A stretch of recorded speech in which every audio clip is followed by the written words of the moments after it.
Hey, it's Doug from Rise Above Performance Training. I've been a kettlebell instructor since 2008, and today I'm going to work with kettlebell kings again to go over the hardstyle squat. So there's two forms of kettlebell primarily. There's kettlebell sport, which is using timed intervals to get as many reps as you can of either the jerk, the long cycle, or the snatch. And those athletes just work mostly to try to be efficient as possible to get as many reps in. The other style is a hard style, which is more foundational. It's more of a strength base. So you can use it for strength. You can also use it to teach progressions for new athletes or new trainees to work up to other exercises. So like I said, today we're going to go over the squat and primarily the goblet squat, which was coined by Dan John. So the first thing I'm going to do is to show a proper goblet squat, and then we'll show some regressions and progressions to help you out to get a better squat. So I have my Kettlebell Kings kettlebell here, and we're going to go over a proper goblet squat. Now I like to have kind of some flat shoes, not too squishy, so I can really feel the ground. Unlike the deadlift, which is more of a hinge pattern, the squat is going to be more of a sinking or dropping pattern. So I'm going to bring the bell up to me with two hands. You're going to use your deadlift that we did in the other video. I'm going to deadlift it up, and I'm going to hold pretty low on the handle, having my hands connected to the bottom. I want the bell just under my chin, the handle. So not too low. If it's too low, it's going to pull me forward. I'm going to tuck my elbows in. I like to connect my bicep to my body. So in here, and my arms are kind of along my rib cage. When I squat, I'm at my feet a little wider than shoulder width. It might be different for different people depending on your height. So taller people are going to be a little bit wider than shorter people. You can turn your toes out. 10 degrees is fine. You just want to line them up as much as you can, and you don't want to externally rotate too much. So we're going to try to keep them about 10 degrees. So again, I'm going to bring it up, tuck under my chin. I'm going to tighten up. I'm going to push back a little bit. I'm going to get it at least to parallel, maybe a little bit lower. Squeeze my butt and drive up. Also, I'm going to keep my knees, very important, aligned with my shoelaces. I don't want my knees caving in. It puts a lot of pressure on the knees. From the side, my chest is up. I line up my feet, push back, squeeze my butt, push my feet through the floor and stand up. One more time. And up. I set the bell down safely. Last point, you can see my back is straight. I'm pulling against the bell a little bit to retract the shoulders, but it's not vertical. So I want to keep my back straight. Vertical is very tough, and it changes the alignment of the weight and the mechanics of the body. So that is a proper goblet squat. That's what we're going to shoot for.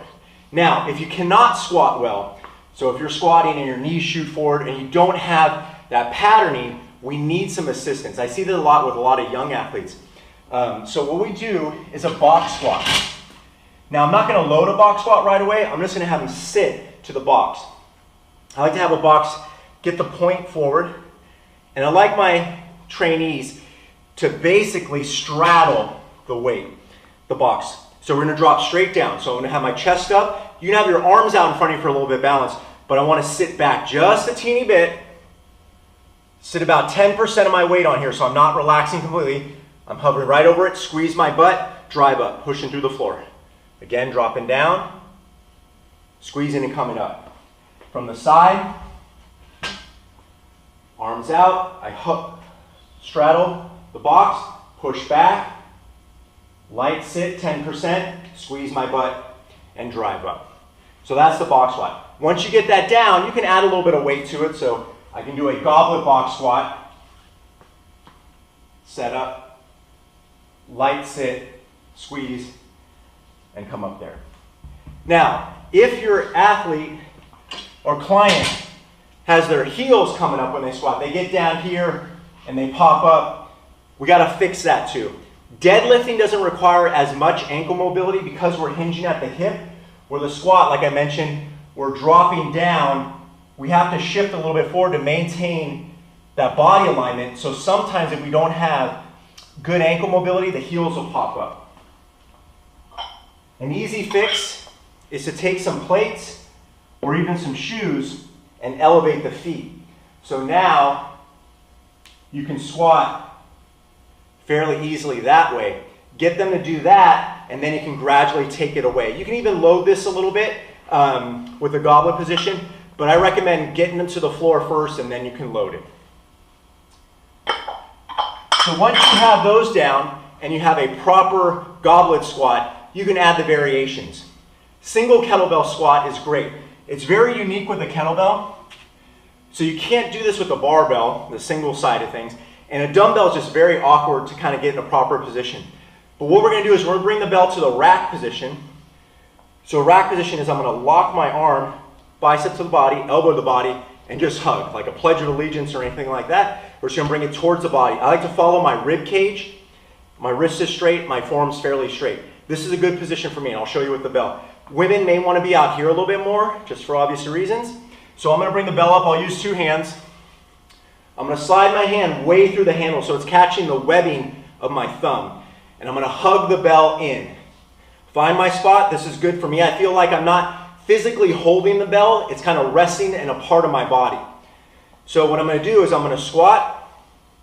My elbow may pop away a little bit at the bottom. That's okay. But I want to make sure I don't shift, like so the weight's not pulling me from side to side or forward. So I want to make sure chest is up, drop down, drive up. And of course you want to do it on both sides.